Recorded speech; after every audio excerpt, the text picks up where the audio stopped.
the class reunion, everyone started teasing Nick to kiss Victoria. Blushing, he kissed her.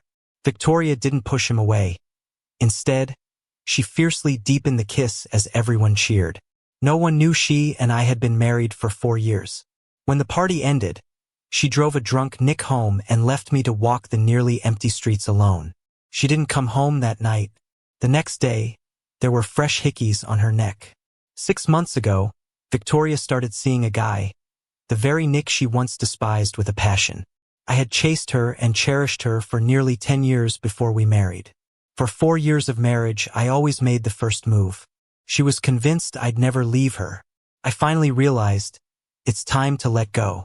At the high school reunion, drinks clinked, and the noise of laughter and casual insults filled the air.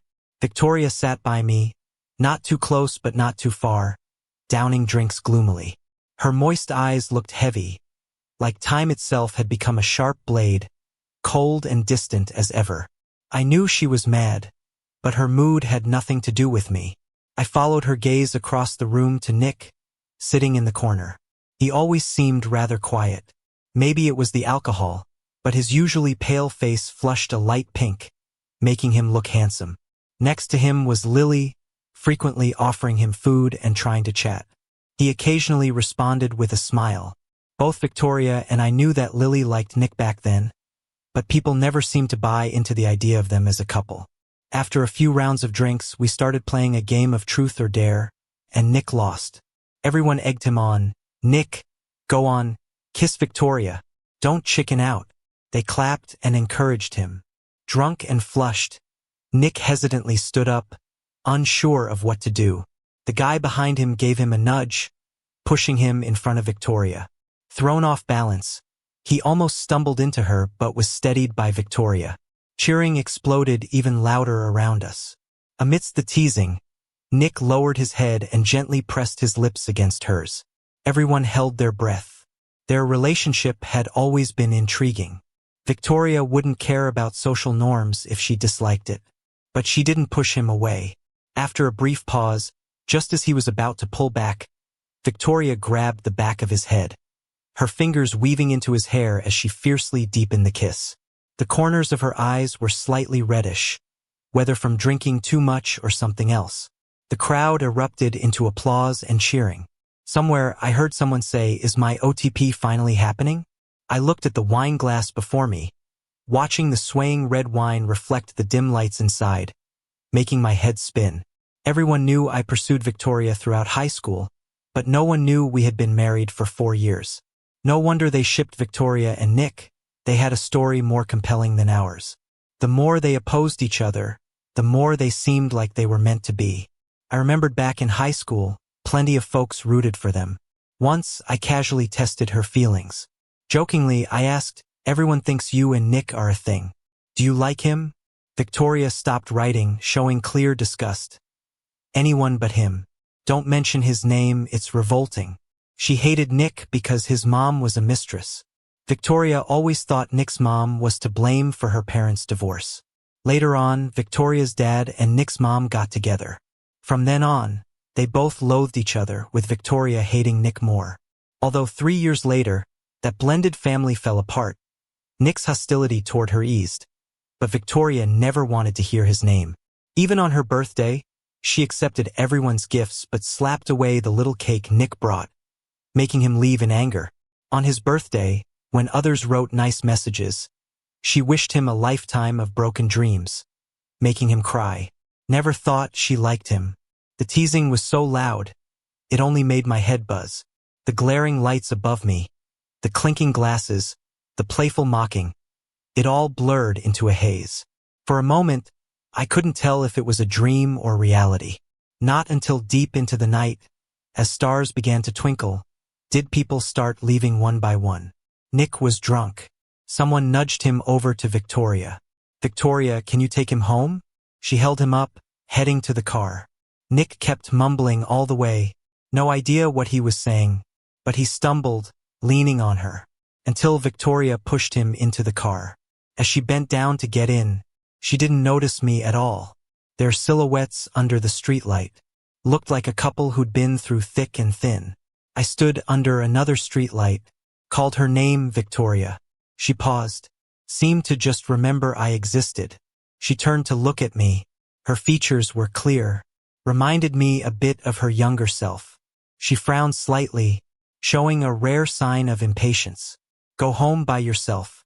He's drunk. Seeing I didn't respond, she gave me a look. Her voice was a bit cold. Don't be so stubborn. You weren't like this before.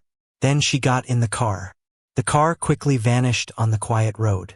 Oh right, I used to not be like this. I tried hard to think. Yeah, from when we started dating to getting married, I seemed to take charge all along. She never thought I would leave her on my own. Never thought I'd have the heart to do it. Didn't think I could do it. I looked down, counting on my fingers, liking her, chasing her, being together for nearly 10 years. Married for 4. She took up half of my past. The place was remote and it was late. I tried to hail a cab for ages, no luck.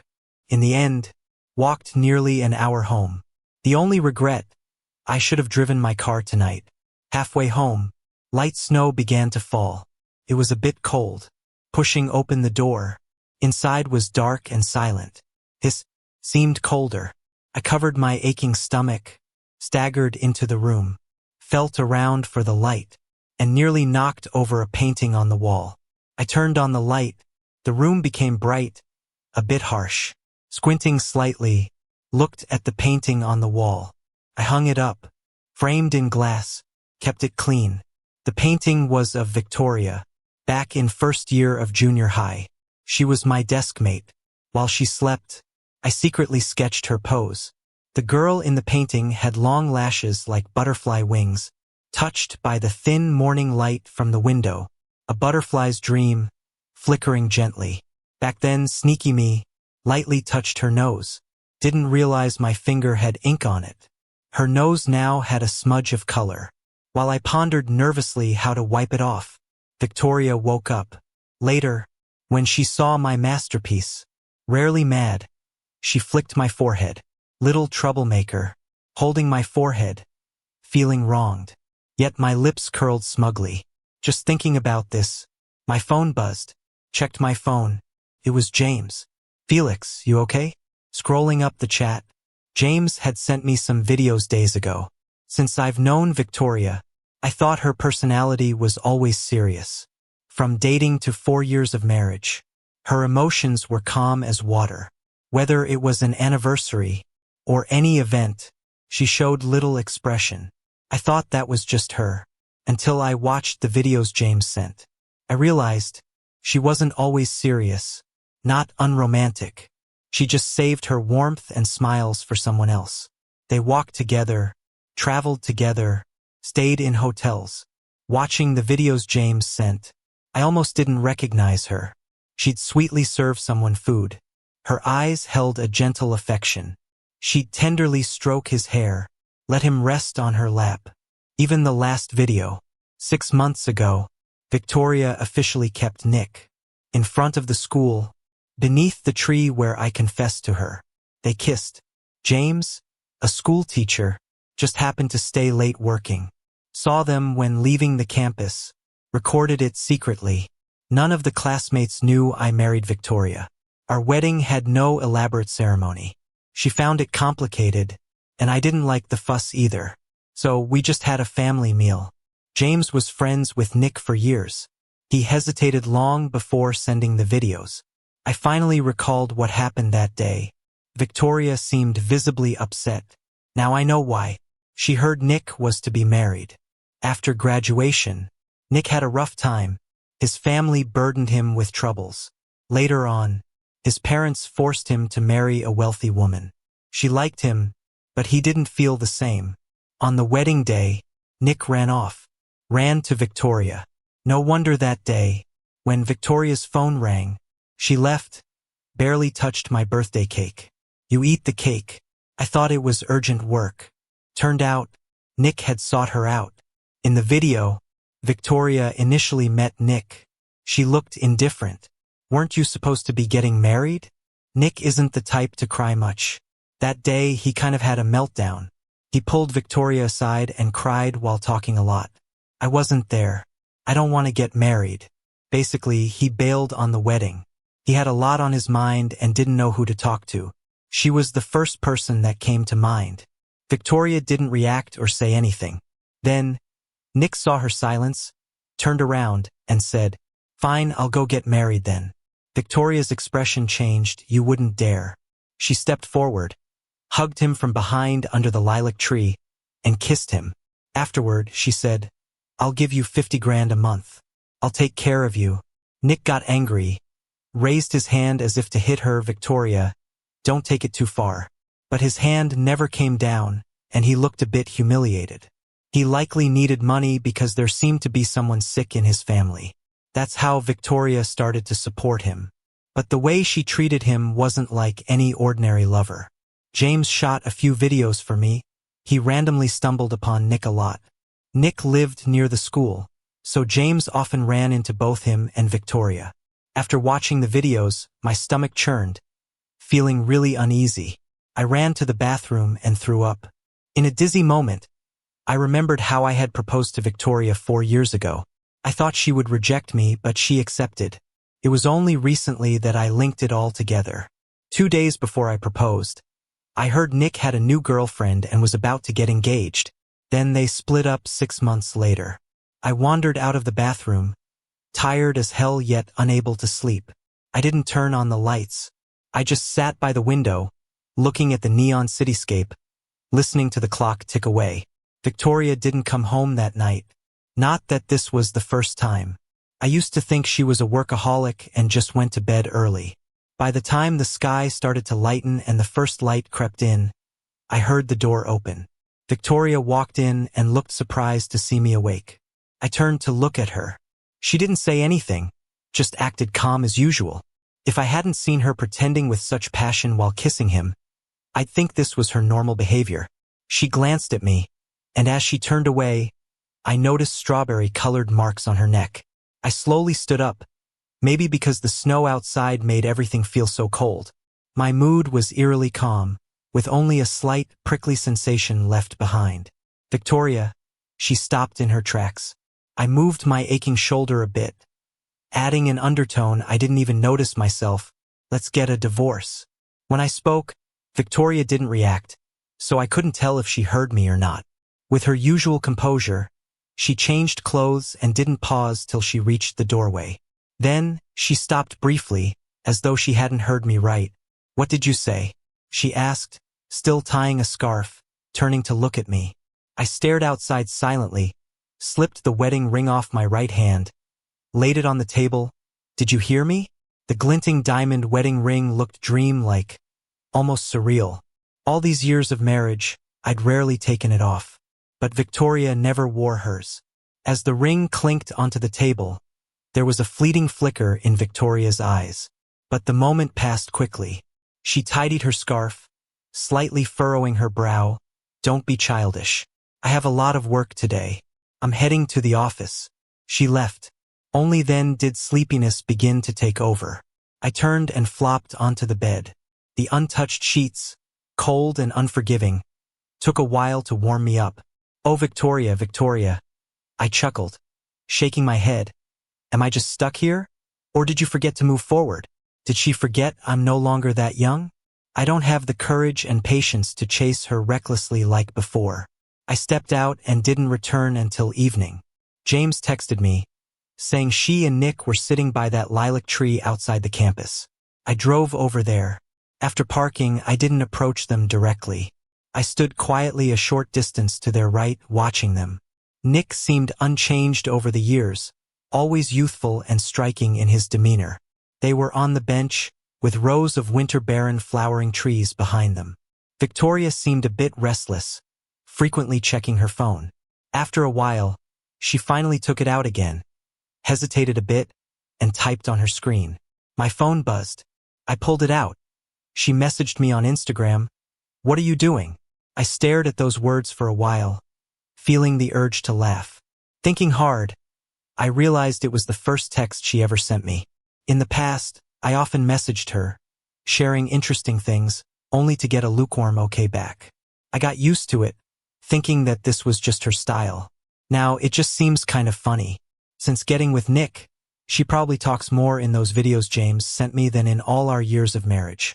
I didn't reply, tucked my phone back into my pocket, and finally started walking over to them.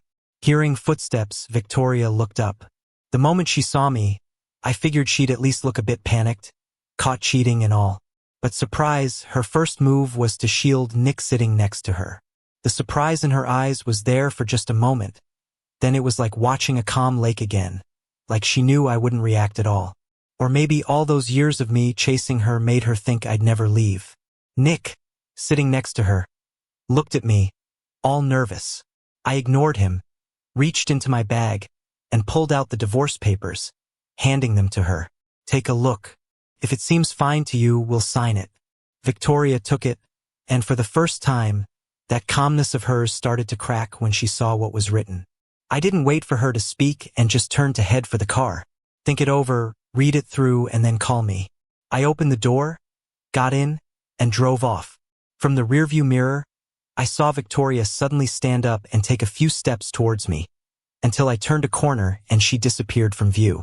Back at home, I lay on the couch, staring at the wall until my eyes got tired. When I closed them, I remembered the day in our sophomore year when I confessed to her. A bunch of my friends were around, making a scene of it.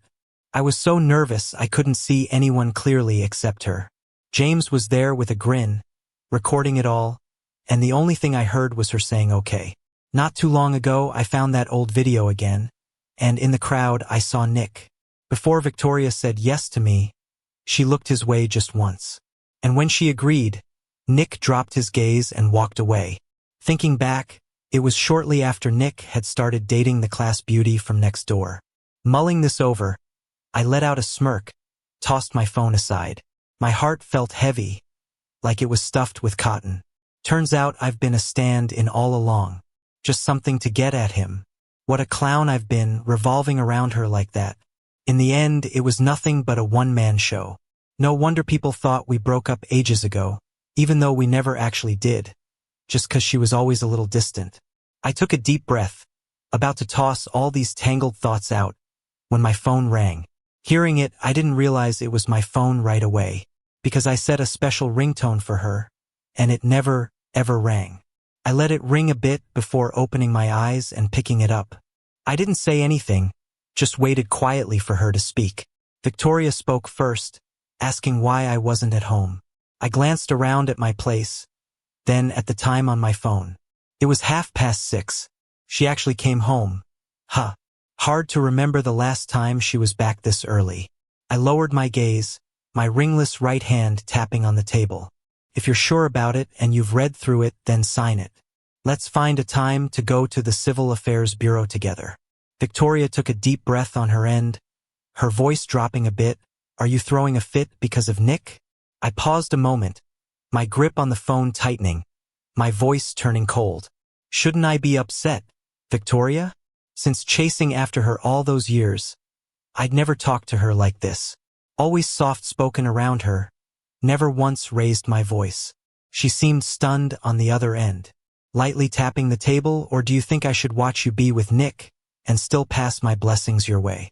Should I keep happy, endure it, because from beginning to end, it's always been me pleasing you? Is it just because I fell for you first I'm supposed to keep my head down? Do you think I don't have feelings? I walked over to the window, looking out at the expansive night. No need to pretend to like spending every day with me if you don't mean it. Once those papers are signed, we go our own ways. I had a lot to say. Then there was silence on the line for some time. Just as I was about to hang up, her voice was suddenly strained and tense. Who said anything about a divorce? Where are you right now? That last question hit me hard. A pang of ridiculousness and humor. Her first sort of caring words, yet we were at this point of no return. I replied, long night ahead. Thought I'd see which girlfriends are out and pick one to hang with. Finished talking. I switched off my phone and threw it onto the bed. I lay down, staring up at the ceiling. The apartment was pretty new, the place I'd planned for Victoria and me to stay.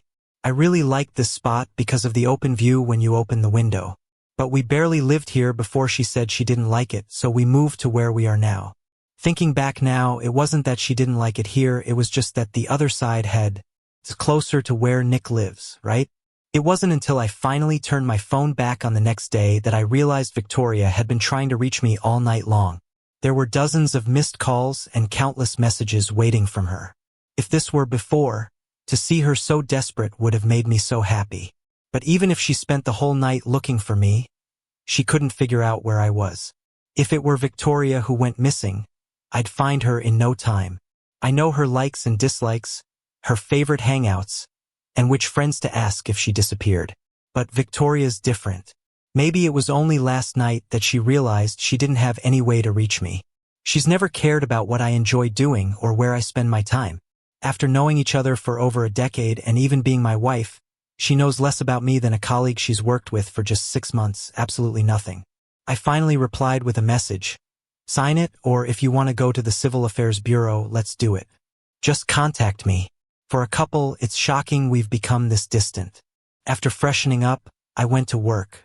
It wasn't until evening that Victoria finally found me. Honestly, I think she had to scroll through our chat history to figure out where I worked. I was already packing up to leave when she walked in. Seeing her, I suddenly didn't want to leave just yet. I kept typing away at my keyboard, thinking maybe burying myself in work is a good idea. Victoria approached me, her voice soft. Felix. I hadn't heard her say my name like that in who knows how long. For a brief second, it transported me back to our youthful days. My nose stung with emotion, but I kept typing, pretending not to hear her. My coworkers glanced over at Victoria, with a few new grads even sneaking pictures of the pretty woman. A colleague sitting next to me grinned and asked, Felix, is that your girlfriend? Victoria's expression froze for a moment before she corrected him. Standing next to me, his wife. My straightforward colleague blurted in shock.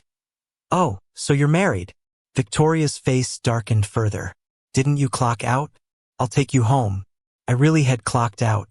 Most coworkers were already headed out, leaving just a few behind, still wrapping up their tasks. Typing away, I paused for a few seconds, then continued, working late tonight, not heading back early. Those were phrases she often used. I figured with Victoria's typically indifferent attitude, she'd just turn and leave. But surprisingly, she sat beside me, saying, I'll wait for you, just like I used to wait for her back in the day. Whether she had after-school cleaning duty or some other task, every time she turned around, I'd be there waiting. Focused on the screen, with a touch of irony, I asked, what's your angle now? For her, our marriage should be a burden, right? Being with me certainly can't be as joyful as being with Nick. Why suddenly cling on and not get divorced? I couldn't figure her out and didn't want to anymore. On those countless nights of waking up alone, I've thought enough to exhaust myself and lower myself to dust. Now, thinking back while I was tossing and turning, she might have been comfortably asleep, enveloped in warmth. Victoria didn't respond. She sat beside me quietly for an hour before leaving. I didn't even lift my eyes. I knew she wouldn't be patient with me. But to my surprise, Victoria came back with a packed dinner. Eat something. Opening the box, the sweet and spicy scent greeted me. I glanced at it and passed it to a coworker, who happily accepted. Victoria's expression darkened even more. Felix, stop being childish. My coworker turned in confusion, looking back and forth between me and Victoria. Felix, aren't you the one who dislikes sweet and can't handle spicy? Victoria paused, stunned for a long time. Slowly, I replied, yeah, because the one who likes the sweet and spicy stuff is her. I used to pretend to like it too. It's like Victoria had turned into the high school version of me, reaching out for contact and trying to win me back. But I was coming home later and later, still living separately. It wasn't until I opened the door and smelled the aroma wafting from the kitchen that I was taken aback, heading inside. In the dining room, Victoria had prepared a full spread, neatly arranged and still steaming. Nothing spicy. The warm yellow light made everything feel cozily softened, resembling the home I once dreamed of. She finally remembered we used to live in this house. Seeing me, Victoria removed her apron. Come eat. I glanced at the table silently and walked to the living room, already ate out. The serving spoon paused in her hand. I no longer had the energy to care about her every move or thought, as I used to. I started organizing my room, pulling a book from the shelf to read on my own. Victoria didn't make a sound, and gradually, I almost forgot she was still in the house. It wasn't until I had showered and entered the bedroom, exhausted and ready to sleep, that I noticed someone beside me. I opened my eyes, feeling utterly unfamiliar. Victoria had never gone to bed before me. Accustomed as I was to sleeping alone, when she wrapped her arms around me from behind, all I felt was turned to stone. Her warm breath by my ear, she murmured with a deep voice, like a rich wine tempting, "Let's talk about Nick's situation again." Those words were like cold water, snapping me back to reality. Even now, she couldn't let him go. Talk? Talk about what? Gently, I pried her hands off. No need to talk anymore. And so I turned into the Victoria of the past, coming home late, very late. Or I'd rather crash at James's place than even see her. She started coming home early a lot, like I used to, chasing her. She became more and more concerned about my every move. She's dragging her feet about the divorce, finding all sorts of reasons not to sign. I'm not in a hurry. I'm even curious to see how she'd try to win me over.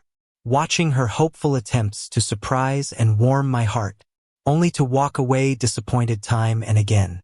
Watching her, I realized that's how I was when I pursued her. Victoria's colder than I am. Back then, when I was chasing her, I hit way too many walls. It got me wondering how I stuck around for so long, so small, humbled to the ground. Was it maybe this pitiful persistence that made me seem trivial and cheap to her? Pondered, swirled my glass, and shook my head with a smile. Everything easy to get in this world always ends up being taken for granted. Felix, check it out. There's a guy over there. James poked me. He's looking over. Huh? Is he checking you out, Felix? In the bar, under the neon lights, I spotted a delicate figure. When the woman turned her head, her face was pure as snow, a touch shy and out of the ordinary. Just one glance, and I was thrown off. She really had an uncanny resemblance to Victoria back in the day. I was so spaced out, I didn't even notice. The woman part the crowd and walk up to me, until she finally stood before me. She shyly pulled out her phone, asking for my contact. James chuckled on the side, nudging me. Honestly, this isn't the first time this has happened to me. I seem to have this knack for attracting women like her. Before I could answer, someone grabbed my wrist hard from behind, a voice dripping with anger. Felix. I turned around. Victoria stood there, holding a big bunch of vivid roses. The fragrance hit me right away. She grabbed my hand, with a ring gleaming coldly on her finger. My own hand was empty. She glared at the woman for a moment, then gave me an icy stare. My eyebrow raised slightly. What's up? She leaned closer, trying to swallow down her anger, saying, "It's our anniversary today." I was even more surprised. Isn't that something you never cared about? I laughed as I spoke. In all our anniversary years, she was never around, either too busy or some other excuse. Victoria froze for a bit. She silently thrust the roses into my hand. Let's go home. Home. I looked down at the roses, still wet with droplets, then tossed them into the trash bin nearby. Victoria had no time to stop me, just turned to look at me, her eyes clouded with emotion. James leaned in, seizing the moment, added, "Felix is allergic to pollen. Didn't you know?" I shook off her hand, avoiding her stunned and dimming eyes. I didn't push Victoria to sign every day. I didn't bring up the drama every day. But after 6 months, Victoria finally gave up in despair and agreed to sign. I knew, being cold-shouldered daily, having your hopes dashed over and over, even if it's just little things, all of it adds up, becomes the straw that breaks the camel's back. The more I looked at her, the more I saw myself back then, young and passionate, full of patience and reckless energy, unwavering courage. Now, with my current self, I doubt I'd last even 6 months. We signed the divorce papers at home. I was calmer than I expected, like the storms had passed, leaving a cold, quiet sea. Victoria drank a lot, her whole being reeked of alcohol. I knew she wasn't into drinking. I walked into the room, saw the picture frames on the wall. There were two. One was a drawing I did of Victoria. The other was our high school graduation pic. Victoria had put them up.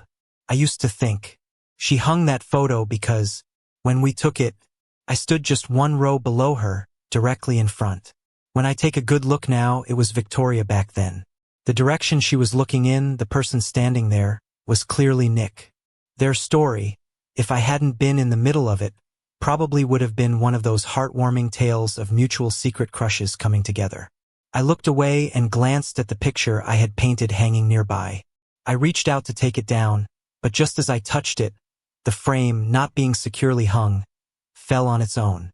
As it dropped, my fingers twitched as if to catch it, but I pulled back eventually. Out of nowhere, a hand shot past me, trying to catch it, but it only barely grazed her fingertips and fell to the floor, shattering into pieces. Glass shards flew up, cutting her fingers, the blood staining the floor.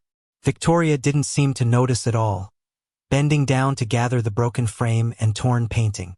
"Why didn't you catch it?" Her voice was a bit hoarse. "You painted it, didn't you?" So she knew.